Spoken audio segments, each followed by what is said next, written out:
네, 시장 클로즈업 시간입니다. 오늘 이분과 함께 요즘처럼 종목 장세에서 어떻게 대응을 해야 되는지 여러분들이 갖고 있는 종목들 또 개인분들이 많이 갖고 있는 종목들 그 이슈에 대해서 좀 전략을 세워보도록 하겠습니다.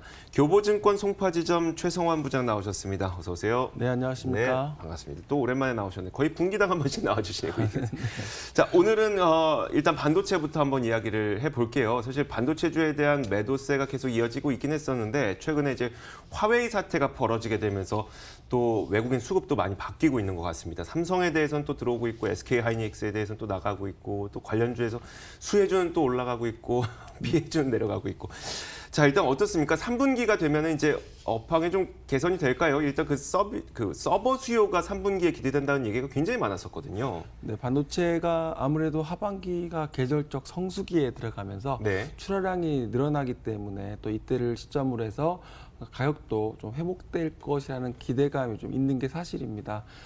하지만 이제 5월 같은 경우 지난 20일까지 수출 같은 경우 전년 대비 12% 감소를 했고요. 또 그리고 반도체는 33% 감소했습니다. 역시 네.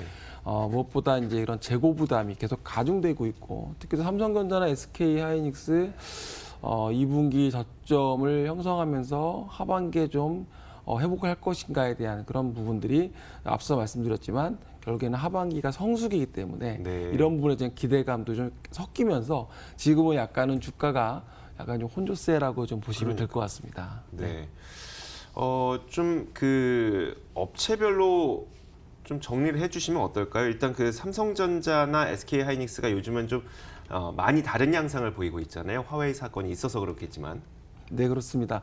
아무래도 시장에서는 삼성이 중국 화웨이에 대한 그 미국의 제재로 인해서 한국 기업들이 좀 수혜를 볼 것이다라는 좀 그런 기대가 있는데요. 실제로 글로벌 스마트폰 시장에서 화웨이와 지금 삼성전자가 1, 2위 경쟁을 하고 있거든요. 네. 그러다 보니까 특히 화웨이 같은 경우는 이제 신흥국과 또 서유럽 쪽에서 삼성전자 스마트폰 점유율을 굉장히 좀 어떻게 보면 위협을 하는 그런 수준까지 왔었는데요. 하지만 이제 이런 화웨이 이슈가 삼성전자의 시장 점유율을 그러니까 확대에 좀 좋은 기회 요인이 될 것이다. 특히 이제 미국하고 이제 중국의 이런 부분들이 지금 이제 좀 영국이나 이쪽으로 확산되는 분위기가 나오고 있다라는 거죠. 그래서 일단은 구글 등 미국 기업들이 이런 거래 중단을 하고 또 화웨이의 스마트폰 판매 좀 아무래도 좀 악재로 형성될 걸로 보여지기 때문에 이 부분은 좀 긍정적이다.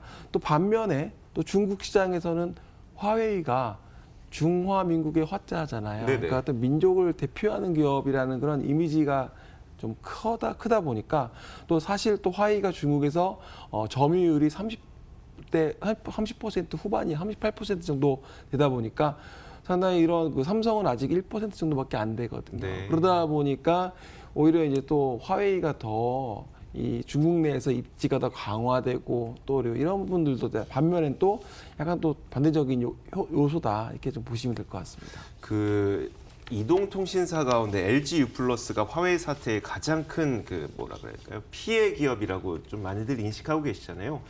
보유하고 계시는 분들 좀 어떻게 해야 될까요? 아무래도 이제 화웨이에서 통신 장비를 납품하고 있는 게 이제 LG U+가 최근에 주가 흐름이 좀 안 좋고요. 네. 그리고 또 최근에 5G 관련된 그런 부품이라든지 장비 회사들 보면 이런 화웨이 쪽에 또 납품하고 있는 또 회사들의 또 주가가 또 맞아요. 최근에 흐름이 또 반대로 가고 있습니다. 그래서 투자 심리 측면도 그렇고 당장 지금 이런 화웨이와 또 어떻게 보면 중국하고 미국과의 관계에서 또 이게 벌어지고 있는 상황이라서 현재는 좀 심리적으로는 좀 나쁠 수밖에 없는 상황입니다. 그래서 현재 시점에서 주식에 대한 부분보다는 결국에는 미중 관계가 회복되는지 여부가 네. 향후 주가의 가장 큰 향방이 아닐까 이렇게 보여집니다. 그래서 오히려 더 투자하기가 어려워진 것 같습니다. 네. 지금까지 주식 투자할 때는 뭐 수급도 보고 또 차트도 보고 뭐 기업 분석도 하고 이랬으면 됐었는데 트럼프 머릿속에 들어가 봐야 되고 시진핑 머릿속에 들어가 봐야 되다 보니까 더 어려워지게 된 것 같아요. 아직까지는 좀 단언하기 어려운 상황인 것 같습니다. 그들이 어떻게 나올지 모르니까요. 자, 좀 분위기를 바꿔보겠습니다. 제약 바이오주에 대한 기대감을 좀 가져봐도 될 것 같으면서도 사실 오늘의 주가 움직임 별로 나타나지 않고 있습니다. 어제 그 정부에서 바이오 헬스케어 산업에 대한 지원을 더 늘리겠다라고 구체적인 또 청사진을 발표하기도 했었는데 여기에 대해서 어떻게 생각하고 계신지 좀 들어볼게요. 굉장히 좋은 어떻게 보면 정부 정책이 나온 것 같습니다. 그러니까 사실은 지금 미중 분쟁에서 이슈 중에 하나가 그 정부에서 그 기업에 지원해주는 보조금도 네네. 상당히 큰 부분을 그러니까요. 차지하고 있거든요. 근데 그런 것처럼 정부에서 이런 우리 한국에서 바이오 헬스케어 산업에 대한 그런 인허가 생산 단계부터 나중에 이제 시장 출시까지 전 단계에서 어떤 이런 생태계를 조성해 준다라는 거거든요. 그러니까 네. 정부가 할 수 있는 것과 기업이 할 수 있는 부분이 분명히 있는데 정부에서 지원을 해주겠다라고 나섰고 그리고 2025년까지 이러한 부분이 연간 4조 원 투자가 지금 된다라고 하거든요. 그래서 결국에는 특히 최근에 그 코스닥이라든지 이런 상장 기업들에 보면 제약회사들이 최근에 좀 이슈들이 좀 많이 있습니다. 예, 그러다 보니까 심리적으로는 최근에 좀 약간은 눌려 있는데 오히려 이런 부분들이 활성화되면서 산업을 육성하는 부분이 있다는 점은 굉장히 좋은 것이라고 좀 보여지고 뭐 최근에 관심 종목들 뭐 많이 있는데요. 최근에 이제 코넥스에서 코스닥으로 좀 이전 상장한 기업 중에 네네. 지노믹트리라는 회사가 있습니다. 오늘 주가가 좀 오르기도 하는데 어제 또 기업 설명회도 했다고 하더라고요. 그러니까 보통 우리가 이제 대장 내시경 검사를 하는 거를 네네. 대체해서 진단 키트로 이제 할 수 있는 건데요. 결국에 이제 이 부분들이 결국에는 국가에서도 결국에는 뭐 의료비가 많이 들어가는 것도 사실은 그거를 사전에 예방하고 관리할 수 있다면 정부에서도 굉장히 좋은 거고 우리 또 이게 어떻게 보면 뭐 인간의 어떤 헬스케어 산업, 그러니까 이런 건강에 대한 부분이라서 뭐 그런 부분들이 좀 주목을 해봐야 되지 않을까 이렇게 보여집니다. 알겠습니다. 한 가지만 더 짚어볼게요. 이게 굉장히 많은 분들이 관심 갖고 있고 또 요즘에 워낙 그 히트를 치고 있는 업종이다 보니까 5G 통신 관련주인데 요즘에 또 오른 종목들도 굉장히 많아서 저도 오프닝에서 한번 구분을 해보자. 더 갈 것과 덜 여기까지인 것을 한번 구분해보자. 어떻게 선별을 할 수가 있을까요? 이게 4G 때와 또 5G 때를 비교해 보면 지금 5G가 지금 오히려 그때보다 투자 금액이나 규모라든지 이런 게 훨씬 더 크다라는 훨씬 이야기를 크죠. 많이 하고 있습니다. 예를 들면 올해만 한국이 8조 원, 미국이 60조 원, 그리고 네. 중국이 51조 원, 일본은 18조 원을 전망하고 있고요. 과거에 4G 때랑 비교한다면 약 40%가 증가한 수치인데요. 지금 국내 지금 5G 가입자 수는 4월 말 기준으로 26만 명인데요. 좀 아쉬운 점은 아직 전국 서비스가 안 되거든요. 그렇죠. 네. 그래서 이런 것들이 이제 통신사들은 조기 전국망 구축을 계획하고 있고요.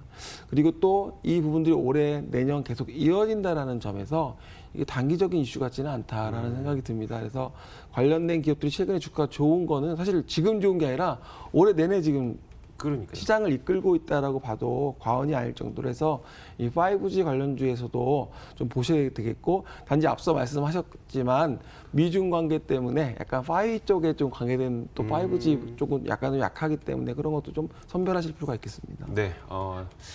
사업 보고서에 보통 보면은 이제 기업들이 본인들의 주요 매출처가 어디인지, 그러니까 내가 거래하는 기업이 어디인지를 대체적으로 좀 써놓곤 해요. 왜냐면 자랑이니까. 그렇습니다. 본인들, 우리 삼성이랑 거래하고 있습니다. LG랑 거래하고 있습니다. 화웨이랑 거래하고 있습니다. 이런 것들이 사업 보고서에 보면 대체로 나오는 것이니까요. 내가 이제 지금 들고 있는 기업 혹은 들어가고 싶은 기업들이 누구와 거래하고 있는지 이런 것들을 좀 보시면 좋을 것 같습니다. 근데 그 5G 관련주 기업들 있잖아요. 말씀하셨던 것처럼 이제 계속 이어질 것이긴 한데 네. 이미 너무 많이 오른 기업들에 대해서 좀 어떻게 해야 될지도 고민이 될 수밖에 없어요. 네.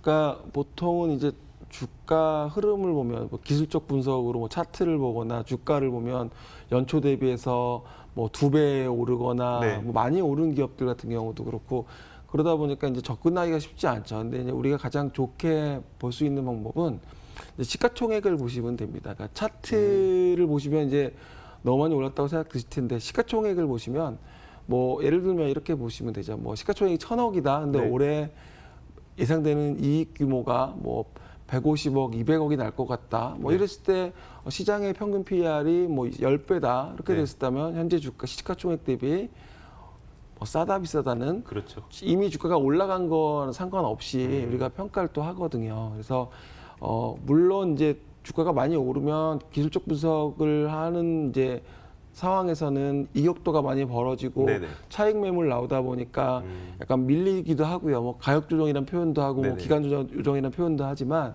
궁극적으로 이제 타이밍은 사실은 싸게 사는 게 중요하잖아요. 그러니까요. 네. 예, 그래서 싸게 살 수 있으면 기술적 분석을 활용하시지만 어쨌든 그런 업사이드 포텐셜이라고 할까요? 기업 가치의 성장에 대한 부분은 결국에는 실적, 펀더멘탈로 가기 때문에 실적을 꼭 확인하셔야 되고 그렇다고 해서 실적이 예상치가 꼭 그대로 만든 건 아니거든요. 네, 맞아요. 그래서 매 분기 확인해야 되는 그런 과정도 좀 필요하다. 또 이렇게 시총이 뭐 1,000억 안팎의 이런 종목들은 컨센서스가 없는 종목들도 굉장히 많고 전망치가 없는 종목들도 좀 있었어요. 그러니까 증권사들이 보통 이제 보고서가 나오지 않고 이제 그러다 보면 이제 뭐 아무래도 투자자분들이 접근할 수 있는 분들이 한계가 있거든요. 예. 이제 그랬을 때는 사실은 좀 관심 있는 회사들 같은 경우는 탐방도 좀 다니셔도 좋을 것 같아요. 그러니까요. 저는 뭐 몇 번 그렇게 보고 있습니다. 네, 알겠습니다.